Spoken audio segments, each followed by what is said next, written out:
Have you ever wondered if the disciples occasionally felt frustration, or maybe even resentment, toward the large crowds following Jesus? These were men and women, although we know little of the women. There were some, in fact, we think there might have been many, who loved Jesus so much that they gave up all their livelihoods, perhaps their homes and families, to follow him. They heard and felt his direct and personal call to follow me, and they said yes. They traveled with him across Galilee and suffered physical deprivations, verbal abuse from many of their neighbors and their countrymen. They knew they loved Jesus, but likely wondered and had doubts about where this whole movement was going. I can imagine some resentments in today's short excerpt from Matthew 19. The disciples rebuked those parents and others who brought their children to Jesus so they could feel his touch and perhaps receive a cure for whatever ailments they suffered. I imagine the disciples felt protective of Jesus. Although they didn't sign up for the job, by default they became a security detail for him. As the crowds increased in size, with more jostling, human interactions, clamoring for attention, and generally more challenges, they must have felt frustrated and anxious and concerned for Jesus, and maybe even their own safety. But they also could have felt resentment and frustration. These crowds were commanding more attention from Jesus, leaving him with less time to spend with his faithful, committed followers. I imagine Jesus gently rebuking his disciples with just a glance, a look that said, "I'm disappointed in you. You know what I am about. Why would you prevent these children from being near me?" For Jesus, as he demonstrated and said many times, faith of the type children have was key to his message and ministry. In one sense, children were his target audience. They were predisposed to his message.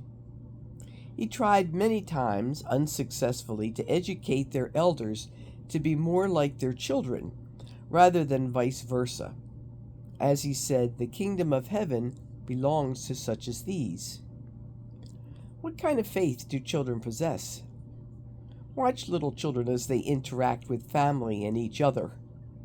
Of course, there are exceptions, but until they learn otherwise, young children generally are trusting, love unconditionally, are generous, uncorrupted, and empathetic. They see good and do not recognize bad. A child's natural reaction would be to trust, to give and not calculate the cost, to hug instead of recoil, to smile and welcome instead of turning away. A child is more open to seeing the world as a place of wonder to be savored, instead of a place to be feared and avoided.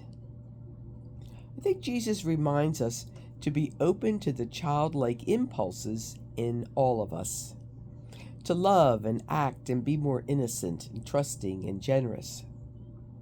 I think Jesus holds up the child as an example of what his call to be loving and compassionate and open to all God's creations requires.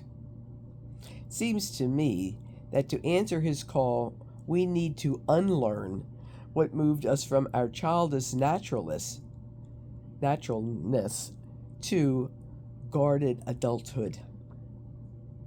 St. Paul famously wrote, "When I was a child, I spoke as a child," etc. I think Jesus might have said, "When I was a child, I loved as a child, saw good in people. I opened my heart and arms to them.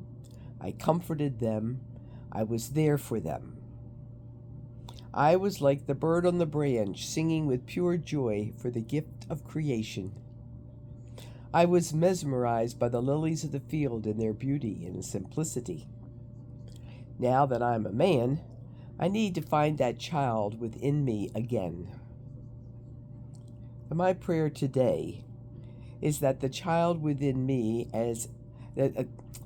my prayer today is to find the simple grace of the child within me as I navigate the complicated life of being an adult in our modern world. Amen.